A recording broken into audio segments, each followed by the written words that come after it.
जय हिंद साथियों, मैं अपने इस वीडियो में आपका पुनः स्वागत करता हूं। दोस्तों, आज हम लोग जिस टॉपिक पर बात करेंगे वो है गॉस का प्रमेय। देखिए, बड़ा कन्फ्यूज़न वाला टॉपिक रहता है। इसको कई बार हम लोग पढ़ते हैं तब जाके समझ में आता है कि गॉस का प्रमेय है क्या। देखिए, गॉस का प्रमेय आपको बस मैं सीधा-सीधा ये बताना चाहूँगा।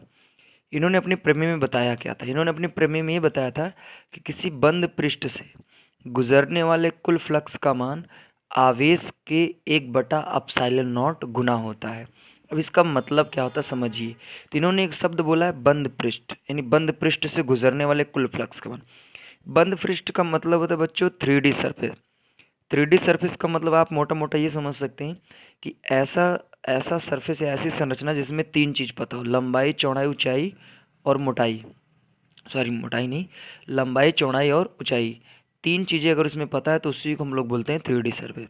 और 3D सरफेस का मतलब, जैसे एग्जांपल की मैं बात करूँ तो जैसे में आएगा घन, घन हो जाएगा। आप बोल सकते हो घनाभ भी हो सकता है और गोला भी हो सकता है, यहाँ तक कि आप बेलन भी कह सकते हैं। तो ये सभी क्या हैं? 3D सरफेस हैं। ठीक है। तो जैसे इन्होंने बताया क्या था, जैसे मान लीजिए जैसे ये वैद्युत क्षेत्र है। ठीक है, वैद्युत क्षेत्र है। तो जब वैद्युत क्षेत्र में 2D सरफेस रखा गया, यानी कोई 2D पृष्ठ रखा गया, तो इसमें से क्या हुआ, वैद्युत बल रखा है, गुजर के गई थी। लेकिन जब इसी वैद्युत क्षेत्र में 3D सरफेस कोई रख दिया गया, अर्थात कहने का मतलब कोई घन या घनाभ जब रख दिया गया, तो ये देखा गया कि इससे कोई वैद्युत बल रखा है गुजरी ही नहीं थी। तो वैज्ञानिकों को ये समझ में आया कि अभी हम ये देख रहे हैं कि देखिए, अगर वैद्युत बल रेखाएं निकल रही हैं, आ रही हैं, तो इसका मतलब आवेश कहीं बाहर रखा हुआ है, तो वहीं से वैद्युत बल रेखाएं निकल के आ रही हैं। और अगर वैद्युत क्षेत्र में हम लोग कोई 3D सरफेस रख देते हैं, 3D सरफेस, तो कोई वैद्युत बल रेखाएं इसको क्रॉस करके नहीं जाती हैं। तो वैज्ञानिकों को ये समझ में आया कि अगर हम लोग इस आवेश को इस 3D सरफेस में ही रख दें, अर्थात मान लीजिए सपोज दैट ये कोई घन है। ठीक है, ये कोई क्या है? घन है। अगर इस आवेश को इसी घन में रख दिया जाए, यानी जो धनात्मक आवेश ये वैद्युत बल रेखाओं को निकाल रहा है, इसी को हम यहाँ पे रख दें, तब यहाँ से भी क्या निकलेंगे? वैद्युत बल रेखाएं निकलेंगे सभी सभी दिशाओं में।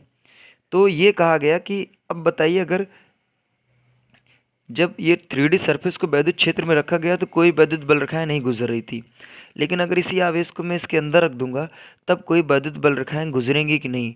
तो लोगों ने कहा बिल्कुल गुजरेंगी।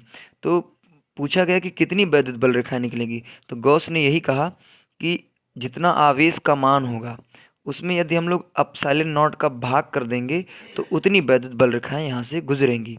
तो अगर आपको ये पता होना चाहिए एप्सिलॉन नॉट का मान क्या होता है, तो एप्सिलॉन नॉट का मान होता है 8.85 गुणे 10⁻⁻12।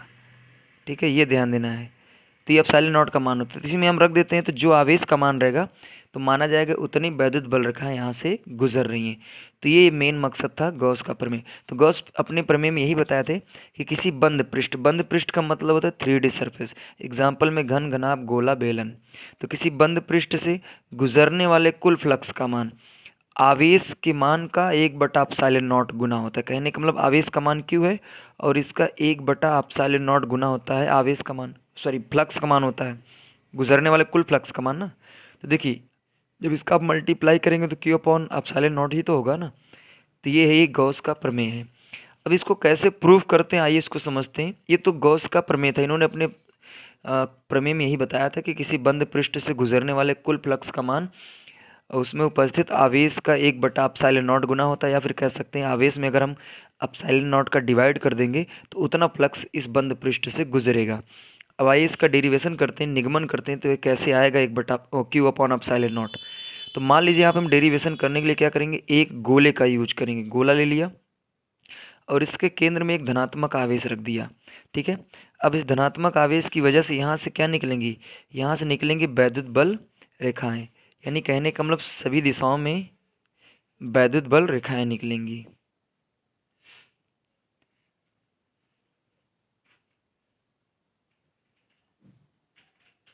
ठीक है, ये वैद्युत बल रेखाएं निकल रही हैं। तो ये वैद्युत बल रेखाएं कितनी निकलेंगी, यही हमको क्या, इसी के लिए सूत्र का निगमन करना है। अब देखिए, जब ये वैद्युत बल रेखाएं निकल रही हैं, यानी वैद्युत क्षेत्र इधर निकल रहा है, तो अगर हम कहें इसका एरिया वेक्टर क्या होगा, तो भाई गोला का जो एरिया वेक्टर होता है वो सतह के लंबवत होता है।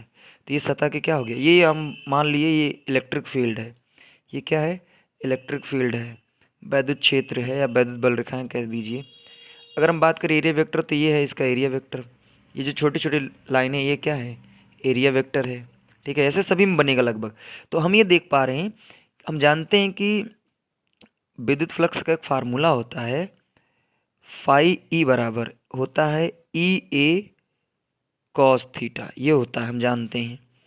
ठीक है, अब देखिए हम ये भी जानते हैं कि जो ई का मतलब होता है वैद्युत, किसी बिंदु आवेश के कारण वैद्युत क्षेत्र की तीव्रता। तो ई बराबर एक फार्मूला हम लोग जानते हैं कि 1/4 pi epsilon naught Q upon R square, ये भी हम लोग जानते हैं। और देखिए यहाँ पे है ये एरिया, तो गोले का संपूर्ण जो क्षेत्रफल होता है एरिया, वो होता है ए बराबर 4 पाई आर स्क्वायर, ये हम लोग जानते हैं।